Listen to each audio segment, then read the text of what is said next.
দর্শক ঈদ মোবারক। সবাইকে আমন্ত্রণ জাগতারকার আজকের আয়োজনে। সঙ্গে আছি আমি অনুভা বিশ্বাস এবং আমার সঙ্গে আছে তরুণ অভিনেতা মাসুম রেজওয়ান, যিনি তার কাজের মাধ্যমে ইতিমধ্যে দর্শক মনে সাড়া জাগিয়েছে। আমরা আজকে আড্ডা দিব মাসুম রেজওয়ানের সঙ্গে। চলুন তাহলে তার সাথে কথা বলা যাক। মাসুম, ঈদ মোবারক আপনাকে। কেমন আছেন? ঈদ মোবারক আপনাকেও। জি, ভালো আছি। আমার তো একসাথে আসলে ২ টা ঈদ হয়ে গেছে। এক ঈদ সাথে সিনেমা। তো লাইফের one of the best Eid এটা আমার কাছে। দর্শক, আপনাদেরকে মনে করিয়ে দিচ্ছি, আমাদের এই ঈদে মুক্তি পেয়েছে নীলচক্র এবং যার মোটামুটি অলমোস্ট লিড ক্যারেক্টারে একটা প্লে করছে আমাদের মাসুম রেজওয়ান। তাহলে মাসুম, আপনি বলেন যে এই যে ঢালিউডে আপনার সিনেমাটা রিলিজ হলো, আপনাকে তো এখন ঢালিউড অভিনেতাই বলা যায়। এই অনুভূতিটা কি আপনার? এই যে ঢালিউড অভিনেতা একজন আপনি, কি অনুভূতি আপনার? সত্যি বলতে স্টিল আ এখনো ওই ভাইবসটা আমার ভেতরে আসে নাই। আমি আ টিভি ফিকশন থেকে, বিজ্ঞাপন থেকে, সিরিজ থেকে ফিল্মে। তো হ্যাঁ, ঢালিউড ইন্ডাস্ট্রির অ্যাজ অ্যান আর্টিস্ট বা কর্মী হয়তো শুরু হয়ে গিয়েছে।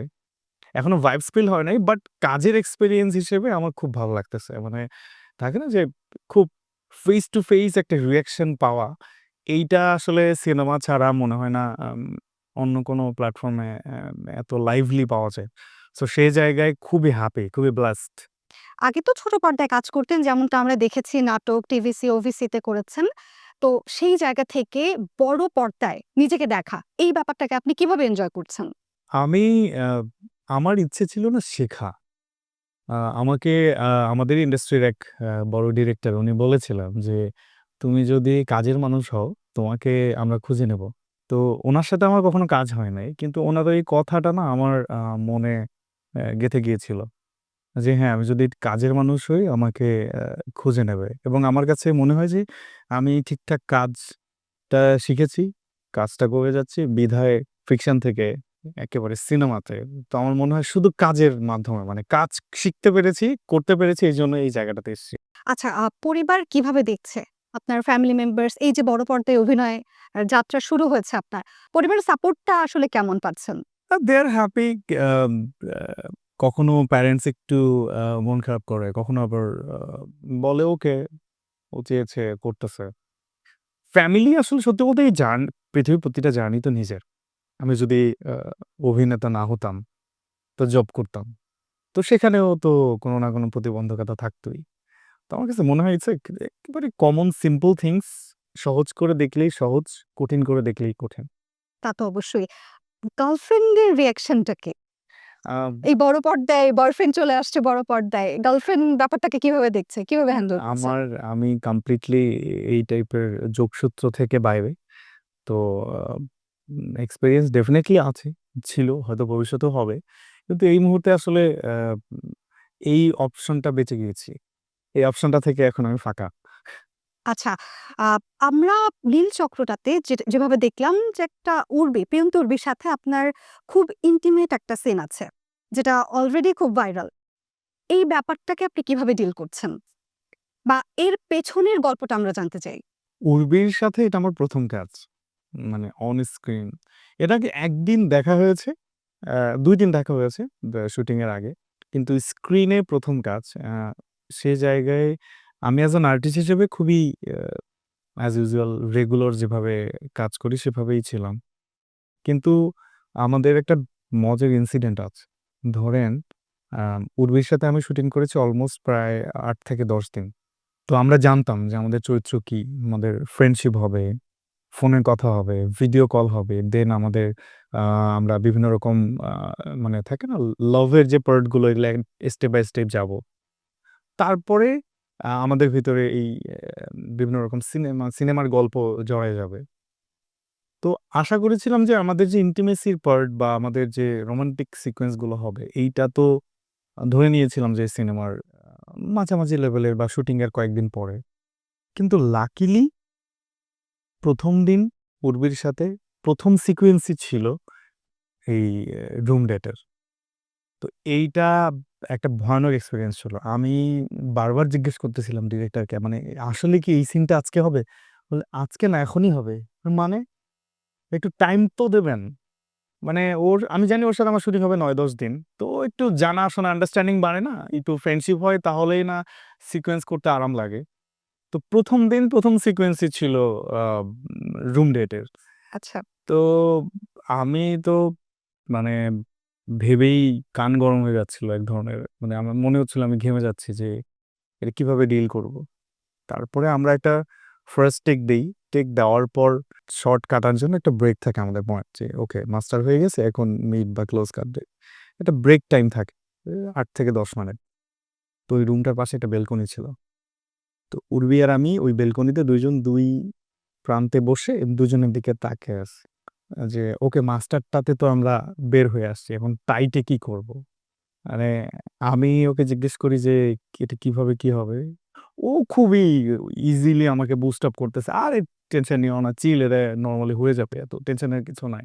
বলতেছে আমি বুঝতেছি। কিন্তু সিকোয়েন্স এ গিয়ে আমি দেখি মানে ও ওই টাইপের একটু নার্ভাসনেস এর মধ্যে পড়ে গেছে যে আসলে আ হয় কি আপনি যখন কোন স্ক্রিপ্ট পড়বেন, কোন সিকোয়েন্স থাকবে, আমরা জানি যে এইটা এইভাবে এভাবে আগাবে। আমি ডায়ালগ দিব, কথা বলব, দেন আমার এক্সিট নিয়ে নিব। কিন্তু আমাদের এই সিকোয়েন্সটাতে না ওই টাইপের কোন ব্রিফ ছিল না। আচ্ছা। ব্রিফ ছিল যে ওকে তোমরা দুজন আ ইন্টিমেট হতে চাইবা, দেন ভিডিও রেকর্ড হবে। তো এটার তো প্রসেস মাথায় নাই। আনবিল্ট একটা প্রসেস। তো এটা করতে গিয়ে আসলে খুব টাফ একটা জায়গায় চলে গিয়েছিলাম। কারণ এই টাইপের সিকোয়েন্স এর আগে কখনো করা হয় নাই। It's the very first time. এইজন্যই আসলে আমি গার্লফ্রেন্ডের কথাটা জিজ্ঞেস করেছি যে গার্লফ্রেন্ড থাকলে নিশ্চয়ই রিঅ্যাকশনটা তার থেকেও আসবে। দ্যাটস ট্রু মানে আমি অ্যাজ এ পার্টনার হিসেবে আমিও বয়ফ্রেন্ড হিসেবে যদি দেখি গার্লফ্রেন্ড এই টাইপের সিকোয়েন্স করছে, তো অ্যাজ এ কমন অডিয়েন্স হিসেবে, কমন পারসন হিসেবে আমার তো একটু খটকা লাগবে। কিন্তু বিইং অ্যান আর্টিস্ট আমার কাছে ইটস আ ওয়ার্ক। এটা প্রপারলি না করলে বরঞ্চ আ খারাপ লাগবে। হ্যাঁ, ট্রু, দ্যাটস ট্রু। আরিফিন শুভ একজন মেগাস্টার। আরিফিন শুভর মতন একজন মেগাস্টারের সাথে কাজ করার অভিজ্ঞতাটা কি? আমরা এই ব্যাপারে একটু জানতে চাইবো। She is very nice person, very humble, down to earth. আ আমি যতটুকু দেখেছি আ উনার সাথে ইজিলি কমিউনিকেট করা যায়। মানে থাকে না যে শেয়ারিং অ্যান্ড কেয়ারিং ওই জায়গাটা আছে। উনি রিহার্সালেও আ দেখেছি যে শুধু নিজের রিহার্সালটাই না, কো-আর্টিস্ট কারা আছে তাদের অ্যাক্টিংটাও উনি দেখতেছিল, কমিউনিকেট করছিল। আমাদের সাথে এসে আ কথা বলছিল। সো অ্যাজ এ পারসন হিসেবে হি ইজ ভেরি নাইস। এই নাইস পার্সোনালিটিটা আমার কাছে মনে হয়েছে যে মানে আমাকে টাচ করেছে। আপনি তো ছোট পর্দায় কাজ করতেন একটা সময় টিভিতে, অফিসে যেভাবে করলেন। এখন যেহেতু সিনেমাতে কাজ করতে শুরু করেছে, তাহলে কি আপনি ছোট পর্দার কাজ কমিয়ে দিবেন বা এমন কিছু? না, আমি সব করব। আমার being honest আমার কাছে আমার ক্যারিয়ারের এই সময়টা শেখার। আমি আ আগামী আরো ৪-৫ বছর শিখতে চাই। ছোট পর্দা হোক, বড় পর্দা হোক, যেখানে শেখার সুযোগ রয়েছে, আমি সেখানে চলে যাই। আমি ভালো ডিরেক্টরের কাজ আসলে বা ভালো বাজেটের, ভালো প্রোডাকশনের কাজের অফার আসলে আমি খুব বেশি ভেবে দেখি না যে এখানে আমার রোলটা কি হবে? আমি কতটুকু অ্যাপিয়ারেন্স বা আমার ফিন্যান্সিয়াল জায়গায় আমি কতটুকু বেনিফিট হব? এত কিছু আসলে আমার মনে হয় আমার এখন দেখার সময় না। আমি দেখিও না। ভালো কাজ হলে আমি ছোট, বড়, মাঝারি সব পর্দায় আমি কাজ করতে চাই। আচ্ছা, ইন্ডাস্ট্রিতে আসার জার্নিটা সম্পর্কে জানতে চাই। একদম শুরু থেকে আপনি কিভাবে বা কি চিন্তা করে ইন্ডাস্ট্রিতে চলে আসলেন বা পা রাখলেন বা কিভাবে ডাকটা পেলেন? এই ব্যাপারটা যদি আমাদের জানান। এই যে মানুষ যে বলে, আমি আরেকটু ভেঙে বলি, এই যে মানুষ যে স্ট্রাগলিং এর কথাটা বলে, এই স্ট্রাগলিংটা আপনি আসলে কিভাবে দেখেন? Okay, it's a very nice point. আমার কাছে স্ট্রাগলিং জিনিসটা এনজয়ের। আমি বলব যে অনেকেই বলে যে স্ট্রাগলিং এই কষ্ট, ওই কষ্ট, এটা সেটা আমার অমুক হয়েছে, তমুক হয়েছে, অমুক বছর এত বছর না খেয়েছিলাম, অমুক জায়গায় মানে পিছনে ঘুরেছি, এত কিছু। আমার কাছে এটা না ফেক লাগে। আমি ধরেন যে মিডিয়াতে কাজ না করলেও আমি যদি একটা আমার বেসিক বিবিএ, আমার এমবিএ ডান।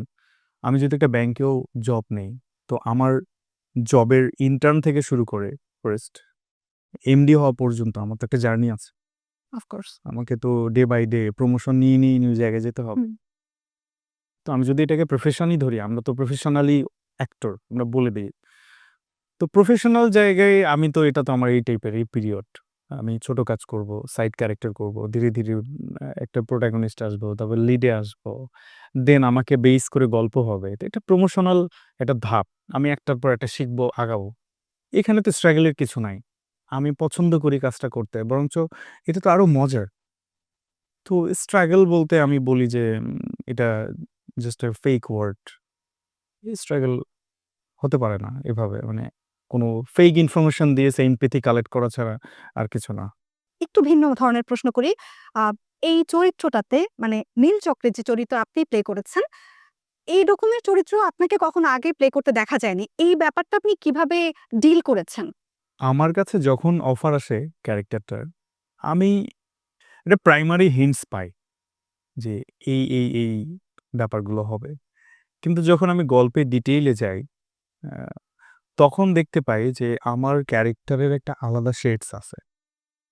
তো আমি কিছু মানে আমার পার্সোনালি কিছু টেকনিক্যাল থিওরিস রয়েছে। আমি অ্যাকাউন্টিং এর স্টুডেন্ট। তো আমরা যখন আমাদের কোনো ম্যাথ সলভ করি, আমরা একটা সূত্রের মাধ্যমে করি। এটা সিস্টেমেটিক ওয়েতে নেমে আসে। তো আমার কাছে কিছু বেসিক ইনফরমেশনস রয়েছে যে ক্যারেক্টার বিল্ডিং এর। এটা ইন্টারন্যাশনালি অনেকেই জানে, অনেকে গুগলে সার্চ দিলেও পাবে। সো একটা ক্যাটেগরাইজ সিস্টেম থাকে। ওইভাবে আপনি নিজেও যদি চিন্তা করেন দেখবেন একটা ক্যারেক্টার গ্রাফ চলে আসছে। এরপরে শুটিং এর team, production team, producer, director, co-actor, personal কিছু ইনফরমেশনস, নিজের কিছু চিন্তাধারা এই সবকিছু মিলিয়ে আসলে একটা চরিত্র দাঁড়ায় যায়। তো আমি পরিশ্রম করেছি মূলত বডি ল্যাঙ্গুয়েজটা অ্যাডপ্ট করতে। কারণ একটা চরিত্র করার আগে না ওই চরিত্রের শরীরটা হওয়া জরুরি। যে ওই শরীরটা কিভাবে কাজ করে, ওই শরীরটা কিভাবে নড়াচড়া করে, কিভাবে ঘুমায়, কিভাবে উঠে, কিভাবে তাকায়। এই জিনিসটা অ্যাডপ্ট করতে আমার একটু অল্প কয়েকদিন লেগেছে ৪-৫ দিন। তারপরে আমার মনে হয়েছে যে ওকে আমি ডিরেক্টরকে সেইম জিনিস প্লে করে দেখাই। ডিরেক্টর বলে, "okay I need this, I need this Rimon." আমার ক্যারেক্টারের নাম ছিল। যে এই রিমন ঠিকঠাক আছে আমার। দেন আমার ওকে তো এই রিমনকে চলো শুরু শেষ করি রিমনকে। কাজের প্রস্তাব পেলে কি বিষয় মাথায় রেখে আপনি আসলে চুজ করেন কাজগুলো? ভেরি ফ্র্যাঙ্কলি গল্পে আমার ইম্পোর্টেন্স, রেমুনেশন আর আম ডিরেক্টর এই ৩ টা জিনিস আমার মাথায় থাকে। আচ্ছা, আ যেহেতু ঈদ চলছে, আ আমি ঈদ ব্যাপারে আপনাকে কিছু জিজ্ঞেস করতে চাই যে কোরবানির ঈদ আমাদের কাছে ছোটবেলায় একরকম ছিল, অ্যাডাল্টহুড এ আবার অন্যরকম। সো আপনার কাছে কোরবানির ঈদটা এখন কেমন কাটছে? এখন তো বিভিন্ন ধরনের কাজের প্রেশার থাকে, নাটক থাকে, সিনেমা থাকে, টিভিসি থাকে। এখন কেমনভাবে এনজয় করেন ঈদটা? ঈদের দিনটা আপনার কেমনভাবে কাটে? বড় হওয়ার পর না অনেক কিছুই হারিয়ে যায় আমাদের কাছ থেকে। আগে ঈদটা শুরু হতো আমার মনে পড়ে যে ঈদের ২ দিন আগ থেকেই আমরা ছোট, ছোট আ ফুরফুরি বোম বলে ওটা বানাতাম নিজেদের জন্যই। তো চাঁদ রাতে সেটা উড়ানো থেকে চাঁদ দেখার পর থেকে শুরু। কুরবানি ঈদে যেটা হয় কি গরু কেনার দিন থেকে ঈদের আনন্দ শুরু হয়। এই গরুটার সাথে মানে হেল্প করা, গরুকে একটু নার্সিং করা, খাবার কিনে আনা, কোথায় থাকবে একটু কয়েল লাগিয়ে দেয়া, এ গরুর ছবি তুলে রাখা, অনেক মানুষকে একেক বাড়ির গরু দেখতে যাওয়া। ওদের বাড়ির গরুর কালার কি, আমাদের বাড়ির কালার কি। তো ঈদের দিনে ওটা জবাই হবে। এই আনন্দটা অলওয়েজ নিয়ে ঘুরে বেড়াতাম। কিন্তু আমরা ওই যে বললে না যে অ্যাডাল্টহুড এ আসার পর এগুলো না কোথায় যেন হারায় গেছে। হয়তো আমাদের নিচের জেনারেশন, আমাদের ছোট ভাই-বোনেরা এই জিনিসটা ফিল করে। তো এই জিনিসটা মিস করি এখন। ঈদে কোন সিনেমাটা দেখতে যাবেন? ঈদ মানেই আমাদের কাছে আসলে যা খুশি তাই করার দিন। সিনেমা দেখে অনেকে ঘুমায়, অনেকে ঘুরতে যায়। সিনেমাটাই বেশি দেখা হয়। আমার যেটা মনে হয়, যেটা আমি করি বেসিক্যালি। তো কি সিনেমা দেখবেন? ঈদে তো এবার অনেক সিনেমাই আসছে। ঈদে আমি সব দেখব। আমার মানে আমি সিনেমা লাভার। আমি শুধু আমার সিনেমা বা আমাদের নীলচক্রই বলব না। সব সিনেমা দেখতে হবে। কারণ একটা সিনেমা বানানোর জন্য যে পরিমাণ পরিশ্রম, এইটা সিনেমার মানুষরাই জানে। এর বাইরের মানুষরা জানে না। তো এই উৎসাহটা আসলে তাদেরকে দিতে হবে। একটা ডিরেক্টর যখন একটা সিনেমা বুনে, এই সিনেমাটার প্রিপারেশনই তার থাকে ১ থেকে ১.৫ বছর ধরে। তারপরে এসে রিলিজ হয়। অনেক সিনেমা তো ৪ বছর পরেও রিলিজ হয়। কিন্তু এই ৪ বছর একটা মানুষের মেধা, শ্রম এই একটা জায়গাতে। তো অ্যাপ্রিশিয়েট করার জন্য হলেও আসলে আমাদের সিনেমা দেখা উচিত। নীলচক্র মানুষ কেন দেখছে? মানে এত যে জনপ্রিয় হলো নীলচক্র সিনেমাটা, আপনার কি মনে হয় যে কি কারণে এই সিনেমাটা দর্শকদের মন জয় করে নিয়েছে? আমার কাছে গল্পর কনসেপ্ট সত্যি কথা বলতে আমি এই সিনেমাটাতে কেন আ মানে করতে রাজি হয়েছি বা আমি কেন এত এফোর্ট দিয়েছি। আমার চুল নষ্ট হয়ে গিয়েছে। যে চুল কালার করেছিলাম। তো মোটামুটি আমার ৫ মাসের একটা ইনভেস্ট ছিল এই সিনেমাটা। সিনেমার গল্পটার কারণে। আমাদের বর্তমান যুগে যে ধরনের ডিজিটাল ক্রাইম হচ্ছে এবং এই ছেলেমেয়েরা যেরকম এক ধরনের ইয়াং এজ সময়ে তাদের নিজস্ব ভ্যালিডিটিকে না দিয়ে এই ভালোবাসা, বিভিন্ন হ্যাকিং, বিভিন্ন রং জিনিসে ইনভলভ হয়ে যে একটা ক্ষতি হয়ে যাচ্ছে, এটা কিন্তু আমরা টের পাই না। আমরা টের পাই ক্ষতি হওয়ার পর যে okay, I did some big mistake. তো ওই জায়গাটাতে যাওয়ার আগেই একটা প্রিকশন থাকে না? তো আমাদের সিনেমাটার ভাষ্যটাই এটা যে আপনি আ অ্যালার্ট হবেন। যে কোন ইনসিডেন্টের কারণে আপনি বিপদে পড়তে পারেন।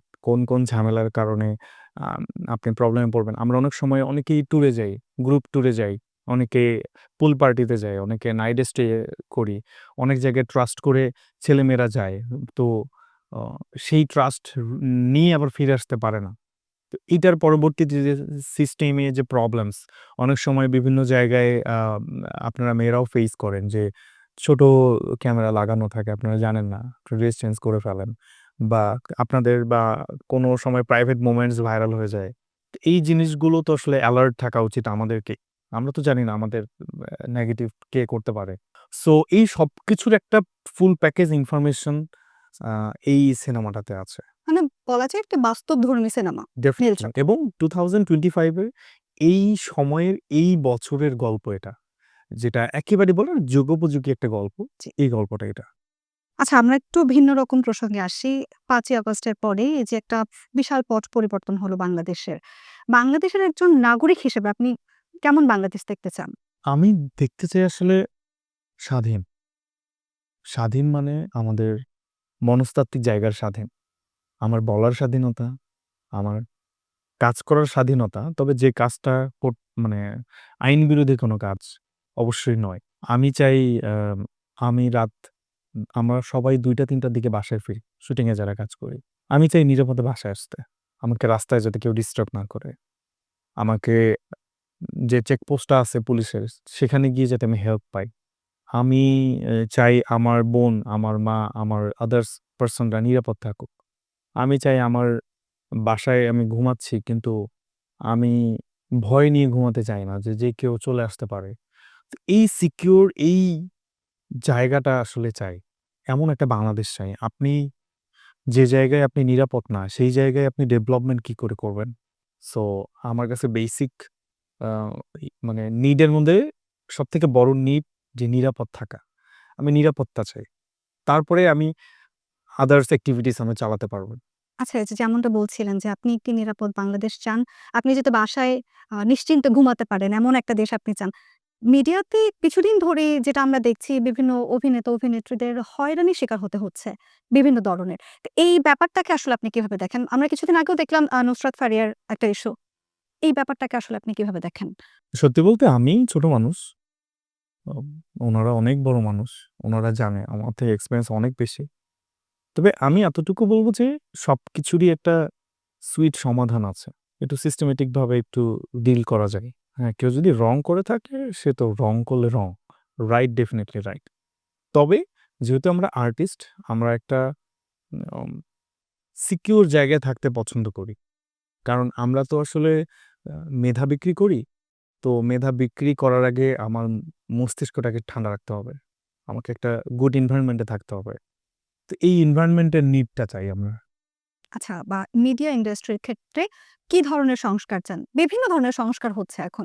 তো আপনার কাছে কি মনে হয় যে আমাদের ইন্ডাস্ট্রিতে কি ধরনের সংস্কার প্রয়োজন? আমাদের ইন্ডাস্ট্রিতে প্রচুর ডিরেক্টর চাই আমি। প্রচুর ডিরেক্টর চাই। মানে তারা বিভিন্ন প্যাটার্নের গল্প বলবে। শুধু কমার্শিয়াল কেন? এখানে আর্ট রিলেটেড গল্প হবে, বায়োপিক হতে পারে, পিরিয়ডিক ফিল্ম হতে পারে, রোমান্টিক ফিল্ম, থ্রিলার মানে সব জনরার আসলে ডিরেক্টর দরকার। আমরা আ অনেক আর্টিস্ট বানিয়ে ফেলি, অনেক আর্টিস্ট তৈরি হয়। ডিরেক্টর তৈরি হয় কতগুলা। সো ডিরেক্টর না হলে আর্টিস্টের তো কোনো ভ্যালু নাই। আমাদেরকে নিয়ে কে নার্সিং করবে? সো আমি চাই অনেক ডিরেক্টর হোক মার্কেটে, মানে আর্টিস্টের থেকে অনেক বেশি ডিরেক্টর মার্কেটে থাকুক। ভালো ডিরেক্টর অফ কোর্স। ডেফিনিটলি। ভালো ডিরেক্টর। অনুষ্ঠানের এই পর্যায়ে আমরা একটা র‍্যাপিড ফায়ার সেগমেন্ট করব। আপনাকে খুব দ্রুত উত্তর দিতে হবে। ওকে।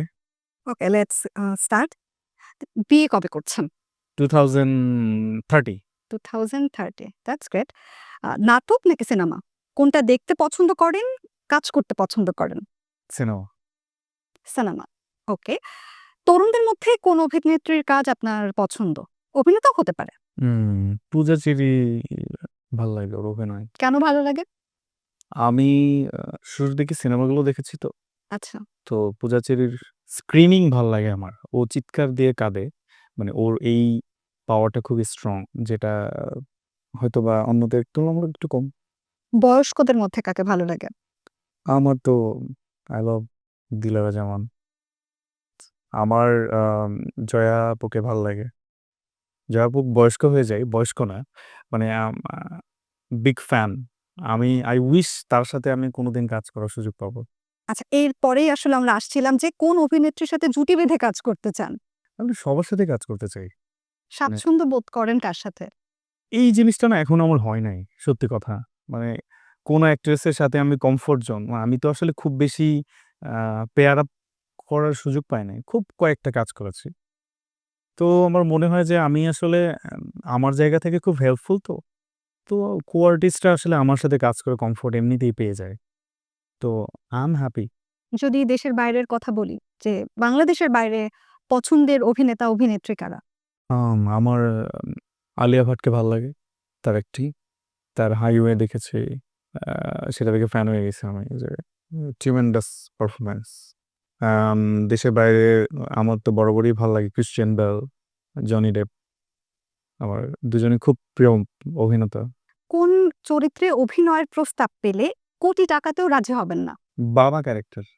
হুম, আচ্ছা, মিডিয়ার সবচেয়ে বেশি স্ট্রাগল করতে হয়েছে কি নিয়ে? নিজেকে প্রুফ করতে।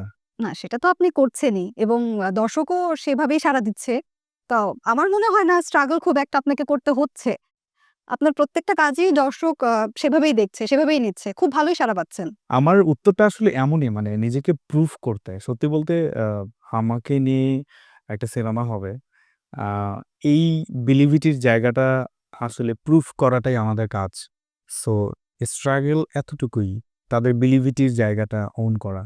আপনার কি মনে হয় ইন্ডাস্ট্রিতে জায়গা পেতে কি আপনাকে খুব বেশি স্ট্রাগল করতে হয়েছে? না, আমি তো আসলে ভালোবাসি কাজটাকে, বা আমি ভালোবেসে আসছি যে আমি কাজ করতে চাই। আমি অনেকগুলো চরিত্র করতে চাই। আমি ছোটবেলা থেকে শুনতাম যে ডাক্তার হতে হবে। বড় হয়ে শুনি যে আমাকে অ্যাকাউন্টস এ পড়ছি ব্যাংকের ম্যানেজার হতে হবে বা ব্যাংকে কাজ করতে হবে। মানে এতগুলো টার্গেট ব্রেইনে ছিল। তো এই ক্ষুধাটা আসলে মিটছে আমার অভিনয় করতে এসে। আমি অনেকগুলো চরিত্র করতে পারি। সারা জীবন করে যাব। এই ভালো লাগা থেকে কাজ করছি তো। তাই আসলে কখনো আ স্ট্রাগল হবে কিনা, মন খারাপ হবে কিনা এত কিছু মাথায় আসে নাই। মাসুম, অনুষ্ঠানের একদম শেষ পর্যায়ে আমরা চলে এসেছি। তার আগে আপনার কাছে একটা ব্যাপারে কথা বলার দরকার। আমরা দেখি আপনার Facebook এ আপনি ডেতে মাঝেমধ্যেই গান শেয়ার করেন নিজ গলায়। আমাদের দর্শকদের উদ্দেশ্যে যদি ২ লাইন শোনান। ওকে। আম আমার আমি খুব বেশি গান গাই তাহসান ভাইয়ের। আমার খুব প্রিয় একজন মানুষ। আমি তার সাথে অভিনয়ও করেছি। সো আ তার একটা গান হ্যাঁ, হ্যাঁ, সিওর। ওকে এখন একটু ট্রাই করি।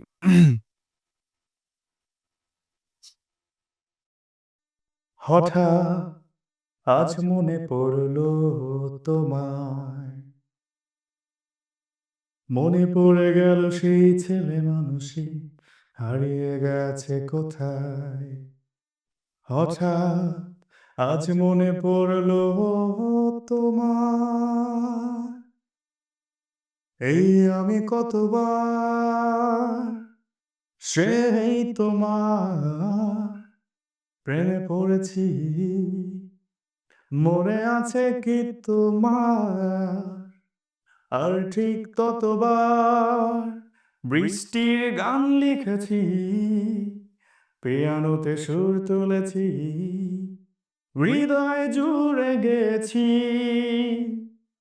তাই আবার ফিরে যাই, তাই আবার আবার ফিরে যাই, আমি আবার আর একটা বার তোমার প্রেমে পড়তে চাই, আমি আবার আর একটা বার তোমার প্রেমে পড়তে চাই, আমি আবার আর একটা বার তোমার প্রেমে পড়তে চাই, আমি আবার আর একটা বার তোমার প্রেমে পড়তে চাই।